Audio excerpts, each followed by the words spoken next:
Halo guys, kali ini aku mau sharing tentang biaya hidup di Amerika. Saat ini aku cuma tinggal berdua sama suami di apartemen. Menurut kita, biaya hidup di sini relatif ya teman-teman, tergantung bagaimana gaya hidup kita dibandingkan dengan pendapatan kita. Tapi di Amerika sendiri, biaya yang paling besar tanggungannya itu untuk biaya tempat tinggal. Kalau biaya makan sebenarnya bisa disesuaikan karena banyak makanan alternatif yang harganya cukup terjangkau. Tapi kalau tempat tinggal itu hampir susah cari alternatifnya teman-teman. Karena kalian mungkin udah tahu ya, kalau di sini bangunan apartemen, rumah, dan townhouse itu harus dibangun dengan izin secara ketat dan resmi dan punya standar kelayakan khusus. Nah guys, jadi nggak heran ya kenapa banyak homeless di sini. Itu karena mereka nggak sanggup menyewa tempat tinggal sekalipun mereka itu masih punya pekerjaan guys. Oke, sebelum aku jawaban rinciannya, aku mau kasih tahu gaji UMR di sini. Gaji UMR di Amerika ini bervariasi sesuai dengan negara bagian di mana kita tinggal ya. Walaupun secara umum Departemen Tenaga Kerja Amerika Serikat sendiri udah mengatur besaran gaji di Amerika yaitu sebesar 7,25 dolar per jam. Tapi nggak semua negara bagian memberlakukan besaran gaji minimum ini guys. Kayak misalnya di negara bagian Virginia UMR-nya 12 dolar per jam. Kalau UMR di ibu kota Washington DC bahkan sampai 17 dolar per jam. Untuk jam kerjanya, kalau kerja full time rata-ratanya itu 32 sampai 40 jam per minggu. Oke, sekarang dari aku sendiri mau rinciin berapa biaya pengeluaran aku dan suami per bulan di Amerika. Biaya sewa apartemen. Di sini biaya apartemen cukup bervariasi ya teman-teman, tergantung dari lokasi, ukuran, kualitas, supply and demand, kondisi regional ekonominya, sampai regulasi negara bagiannya. Aku dan suami menyewa apartemen yang relatif cukup terjangkau untuk di daerah sini. Biaya untuk apartemen aku sendiri berkisar 2.080 dolar. Ini udah include biaya pengelolaan lingkungan ya teman-teman. Jadi tagihan air, iuran pembuangan sampah, dan kalau ada kerusakan udah menjadi tanggungan pihak manajemen apartemen. Apartemen dengan biaya sewa segini punya satu kamar dan luas ruangan yang cukup efisien, tapi fasilitas dalam apartemen ini lengkap ya. Ada kompor elektrik, kulkas, mesin cuci, bathtub, oven, dan heater. Jadi kurang lebih standar apartemen di Amerika fasilitasnya seperti itu guys. Biaya sewa furniture. Untuk furniture kayak kasur, sofa, meja makan, meja belajar, lemari, itu kita harus sediakan sendiri ya teman-teman, karena dari pihak apartemen belum memfasilitasi itu. Kalau aku sendiri saat ini menyewa furniture dengan biayanya per bulan 255 dolar. Biaya tagihan listrik. Untuk biaya listrik rata-rata yang aku harus keluarin per bulan itu sebesar 85 dolar. Kadang tagihannya bisa lebih besar dari ini ya, terutama di musim winter. Karena di musim ini kita perlu menyalakan pemanas ruangan. Biaya grocery. Biaya grocery masing-masing rumah tangga bergantung ya teman-teman.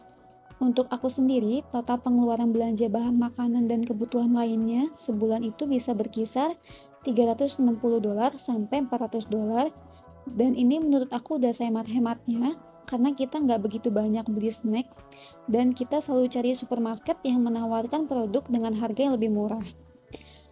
Kecuali kalau daging, kita biasanya beli di toko halal. Biaya membership.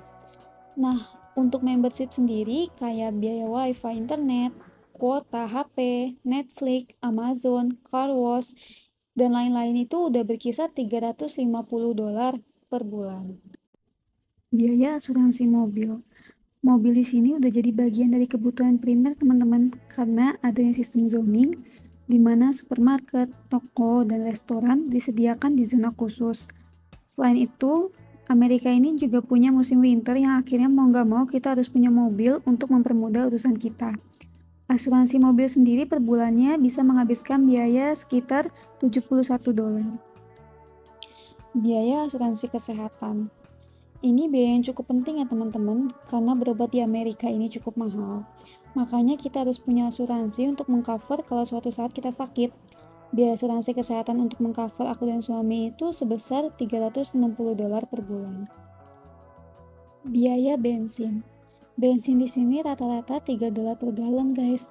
Kita sendiri menghabiskan biaya bensin itu sekitar 260 dolar per bulan ya, teman-teman. Oke guys, jadi kurang lebih total biaya hidup rumah tangga aku di sini itu berkisar $3.800 sampai $4.000 kalau misalnya ada biaya-biaya tambahan tak terduga.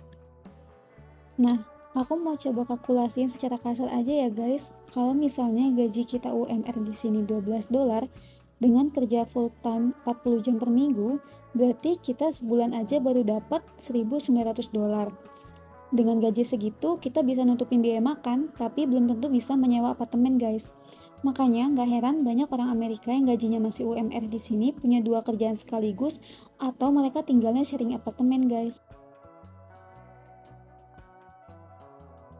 Oke guys, sekali lagi biaya hidup di Amerika ini mahal atau murahnya itu sangat relatif, bergantung dengan tingkat pendapatan dan gaya hidup kita. Kalau misalnya gajinya di atas UMR, menurut mereka biaya hidup per bulan sebesar $4.000 itu masih kejangkau ya. Adapun rata-rata gaji orang Amerika per bulan bisa sampai $5.600 per bulan.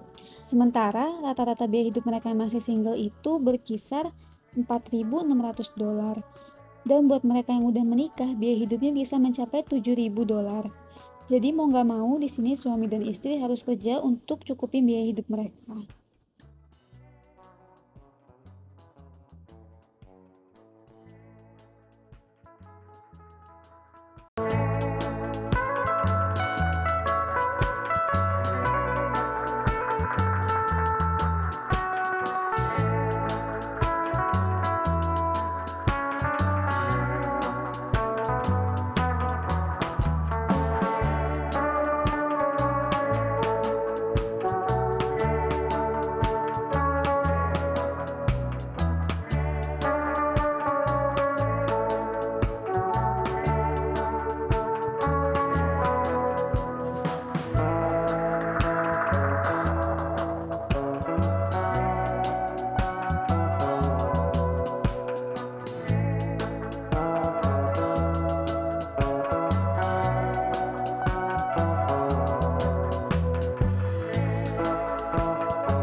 Oke guys, jadi segitu aja sharing biaya hidup aku dan suami di Amerika. Semoga kalian punya sedikit gambaran ya tentang biaya hidup di Amerika. Thank you for watching. Jangan lupa like, comment, and subscribe kalau kalian suka sama video ini. See you in the next video.